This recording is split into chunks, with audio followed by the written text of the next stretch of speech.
নমস্কার, আমি সঞ্জয় কর্মকার। সঞ্জয়ের সঙ্গে কিছুক্ষণ ইউটিউব চ্যানেলে সকলকে জানাই স্বাগত। এখনকার প্রতিবেদন ও পর্যালোচনা, আমরা বেঈমান নই। বেশ কিছুদিন আগে কালীঘাটের তৃণমূল নেতা কুণাল ঘোষ তৃণমূল নেতাদের নিয়ে একটা কর্মসূচি গ্রহণ করেছিলেন। তার বিষয়বস্তু ছিল আমরা বেঈমান নই। মাননীয় কুণাল ঘোষকে প্রশ্ন, কে বলেছে আপনারা বেঈমান? আপনাদের কি কেউ বলেছে আপনারা বেঈমান? বরং আপনাদের নেত্রী যখন মাইক্রোফোনে কথা বলছিল এবং আপনি তার বার্তা পৌঁছে দিচ্ছিলেন আপনার বিধায়কদের কাছে, তখনই তো তিনি বললেন যে যারা বিশ্বাসঘাতকতা করেছে তাদের কোনোভাবে ক্ষমা করা হবে না।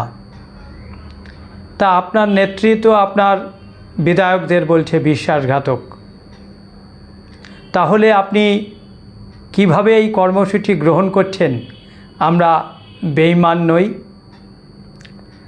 বহুদিন আগে তৃণমূলের নেত্রী গলায় চোরের প্ল্যাকার্ড ঝুলিয়ে মিছিল করেছিল। সেখানে লেখা ছিল আমরা সবাই চোর। কেউ কি বলেছিল যে আপনারা সবাই চোর? না, তৃণমূলে অনেক অনেক অনেক ভালো লোক আছে, কিন্তু তা সত্ত্বেও আমরা সবাই চোর বলে একটা প্ল্যাকার্ড ঝুলিয়ে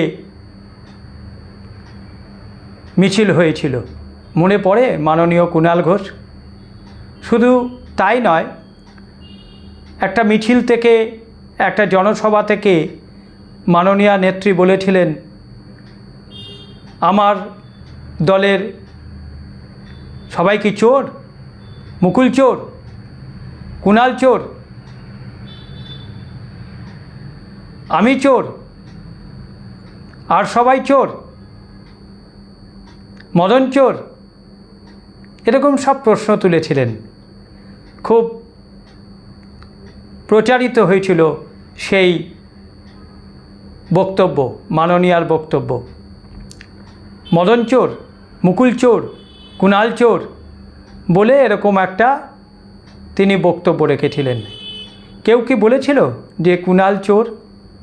কিন্তু মাননীয় কুণাল ঘোষ নিজেই পরে বললেন যে সারদা থেকে সবথেকে বেশি যে ব্যক্তিটি সুবিধা গ্রহণ করেছে বা পেয়েছে তার নাম প্রাক্তন মুখ্যমন্ত্রী মমতা ব্যানার্জি।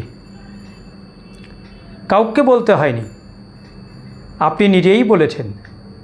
যাই হোক, এবার আসি মূল প্রতিপাদ্য বিষয়, যেটা নিয়ে পর্যালোচনা করব এখন। আমরা কেউ বেঈমান নই, ঠিক আছে, আপনাদের কেউ বেঈমান বলেনি, আপনারাও কেউ বেঈমান নন যারা এখনও কালীঘাটে আছেন। কিন্তু আপনাদের নেত্রীর ইতিহাসটা বিচার করবেন না? আপনাদের নেত্রীর পুরনো ইতিহাসটা একটু ঝালিয়ে নেবেন না? আপনাদের নেত্রীর যে ইতিহাসটা আছে সেটা পর্যালোচনা করবেন না? করা তো উচিত না। অপর কাউকে বেঈমান বলার আগে, বিশ্বাসঘাতক বলার আগে আপনাদের নেত্রীর বিষয়টাই তো একটু পর্যালোচনা করা উচিত। তৃণমূল কংগ্রেসের আগে মাননীয় প্রাক্তন মুখ্যমন্ত্রী মাদার কংগ্রেসে ছিলেন। তারপর তিনি সীতারাম কেশরী যে সময় কংগ্রেসের সভাপতি, সেই সময় তিনি কংগ্রেস থেকে বেরিয়ে আসেন 1998 সালে। কিন্তু তার আগে তো রাজীব গান্ধী তাকে যুব কংগ্রেসের সভানেত্রী করেছিল। তার আগে তো নরসিংহ রাওয়ের মন্ত্রিসভায় তিনি কংগ্রেসের মন্ত্রী ছিলেন। নরসিংহ রাও তাকে যুব ও ক্রীড়া কল্যাণ দপ্তরের মন্ত্রিত্ব দিয়েছিলেন, তিনি সেই মন্ত্রিত্ব সামলেছেন। তাহলে তিনি তখন কংগ্রেস ছেড়ে কেন বেরিয়ে এসেছিলেন? তিনি কেন কংগ্রেস ছেড়ে বেরিয়ে এসে নতুন দল গড়লেন? কেন তিনি কংগ্রেসে থাকাকালীন কংগ্রেসের হয়ে লড়াই করলেন না সিপিএমের বিরুদ্ধে? তিনি কংগ্রেস ছেড়ে বেরিয়ে এলেন সিপিএমের বিরুদ্ধে লড়াই করবেন বলে, লড়াই করার দোহাই দিয়ে কংগ্রেস ছেড়ে বেরিয়ে এলেন। বেশ, বেরিয়ে এসে তিনি আন্দোলন করলেন, অনশন করলেন। সেই অনশন আন্দোলনের মঞ্চে উপস্থিত ছিলেন ভারতীয় জনতা পার্টির বর্ষিয়ান নেতা রাজনাথ সিং। তখন বিজেপি তাকে সাহায্য করেছিল। অটল বিহারী বাজপেয়ী তাকে রেলমন্ত্রী করেছিলেন। অটল বিহারী বাজপেয়ী তার বাড়িতে এসে তার মাকে প্রণাম করেছিলেন। ভারতবর্ষের ইতিহাসে কোথাও আছে ভারতের একজন প্রধানমন্ত্রী কোনো মন্ত্রীর বাড়িতে বা কোনো সহযোগী নেত্রীর বাড়িতে গিয়ে তার মাকে প্রণাম করছে? বাজপেয়ীজি করেছিলেন। তারপরেও তিনি বিজেপি ছেড়ে বেরিয়ে এসেছিলেন এবং বিজেপির সঙ্গে বিশ্বাসঘাতকতা করেছিলেন।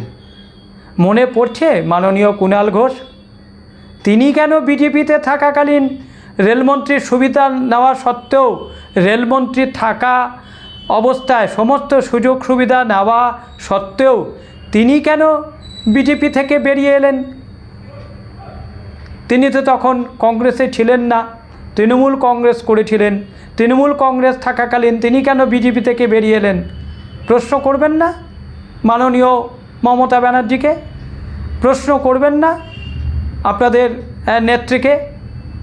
কংগ্রেসকে ল্যাং মেরে চলে এলো, আবার বিজেপিকে ল্যাং মেরে চলে এলো। বেশ, ঠিক আছে। 2009 সালে আবার মনমোহন সিংয়ের কংগ্রেসের সরকারে যোগদান করলেন। মনমোহন সিংয়ের সরকারে যোগদান করে আবার তিনি রেলমন্ত্রী হলেন। বেশ, বিজেপি ছেড়ে কংগ্রেসের সঙ্গে যোগ দিয়ে তিনি সরকার তৈরি করলেন এবং একটা মিলিজুলি সরকার তৈরি হলো, যেখানে তিনি যোগ দিলেন এবং তিনি রেলমন্ত্রী হলেন। দাপটের সঙ্গে রেলমন্ত্রিত্ব চালালেন এবং রেলমন্ত্রিত্ব চলাকালীন তিনি বিভিন্ন সুযোগ সুবিধা নিলেন, নিয়ে মুখ্যমন্ত্রী হলেন 2011-তে। 2011-তে কী করলেন? আবার সেই কংগ্রেসকে লাথি মেরে দূরে সরিয়ে দিলেন। কংগ্রেসের সঙ্গে যৌথ আন্দোলন করে, কংগ্রেসের সঙ্গে যৌথভাবে সব কিছু করে তিনি আবার কংগ্রেসের সাথে সরকার গড়ে তিনি যখন 2011-এ সরকারে এলেন, 2012-তে আবার তিনি কংগ্রেসকে ল্যাং মারলেন, কংগ্রেসকে তার সরকার থেকে হটিয়ে দিলেন, তিনি একাই সরকার চালালেন। তো এটা কি? এটা কি বেইমানি নয়? কংগ্রেসের সঙ্গে বেইমানি নয়? রাজীব গান্ধী কংগ্রেসের সঙ্গে বেইমানি নয়? মনমোহন সিংয়ের কংগ্রেসের সঙ্গে বেইমানি নয়? সোনিয়া গান্ধী কংগ্রেসের সঙ্গে বেইমানি নয়? তিনি সবসময় তার সুবিধাটা দেখেছেন, তার সুবিধা মতন রাজনীতি করেছেন। আজকে যদি কোনো ব্যক্তি তার নিজের সুবিধা মতন রাজনীতি করেন বা করতে চান, তাকে তিনি বেইমান বলবেন? আপনারা বেইমান বলবেন? বিশ্বাসঘাতক বলবেন? আগে আপনাদের নেত্রীর ইতিহাসটা পড়ুন, পর্যালোচনা করুন। আপনাদের বিবেক যদি কিছু থেকে থাকে, আপনাদের অন্তরাত্মা যদি কিছু থাকে, তাকে প্রশ্ন করুন যে আমাদের নেত্রী কতবার পট পরিবর্তন করেছে, আমাদের নেত্রী কতবার দল বদল করেছে, আমাদের নেত্রী কতবার ক্ষমতা ভোগ করে সেই দলকে লাথি মেরেছে, আমাদের নেত্রী কতবার সমস্ত সুযোগ সুবিধা নিয়ে সেই দলকে তার সময় তিনি তাদেরকে তাড়িয়ে দিয়েছেন, তাদেরকে শত্রু বানিয়েছেন, তাদেরকে শত্রু করেছেন। এগুলো একটু আলোচনা করবেন না? আপনারা নিজেদের মধ্যে একটু আলোচনা করবেন না? আজকে মমতা ব্যানার্জির জন্য ব্যাট ধরে আজকে বলছেন আমরা কেউ বেঈমান নই। আপনারা কেউ বেঈমান নন, কেউ আপনাদের বেঈমান বলেনি। কিন্তু অন্য কাউকে বেঈমান বা বিশ্বাসঘাতক বলবার আগে আপনাদের নেত্রীর অতীত ইতিহাসটা কী আছে সেটা একবার একটু পর্যালোচনা করুন দয়া করে। আপনাদের নেত্রী কিভাবে সকলের সাথে বিশ্বাসঘাতকতা করেছে, কংগ্রেসের সাথে, বিজেপির সাথে, সোনিয়া গান্ধীর সঙ্গে, মনমোহন সিংয়ের সঙ্গে, কিংবা সীতারাম কেশরীর সঙ্গে, অটল বিহারী বাজপেয়ীর সঙ্গে, রাজনাথ সিংয়ের সঙ্গে কতবার বেঈমানি করেছে, কিভাবে বিশ্বাসঘাতকতা করেছে, কেবলমাত্র নিজের সুবিধার জন্য, কেবলমাত্র নিজে একক ক্ষমতা ভোগ করবেন এই জন্য। তিনি দল ভাঙেননি, তিনি কংগ্রেসের থেকে দল ভাঙিয়ে নিজের দলে টানেননি, তিনি সিপিএমের থেকে দল ভাঙিয়ে নিজের দলে টানেননি। কি দরকার ছিল ঋতব্রত মজুমদারকে দলে টানার, তাকে নেওয়ার, তাকে আশ্রয় প্রশ্রয় দিয়ে তাকে পুষ্ট করার কি দরকার ছিল? এই ঋতব্রত বন্দ্যোপাধ্যায়ই তো অমিত মিত্রের ধুতির কোঁচা ধরে দিল্লিতে টেনেছিল, মনে আছে? ভুলে গেছেন আপনারা? যে ব্যক্তি অমিত মিত্রের কোঁচা ধরে টান দিয়েছিল দিল্লিতে, তাকেই আপনারা দলে নিয়েছেন। আবার বলছেন যে অন্য কেউ বিশ্বাসঘাতক, অন্য কেউ বেঈমান।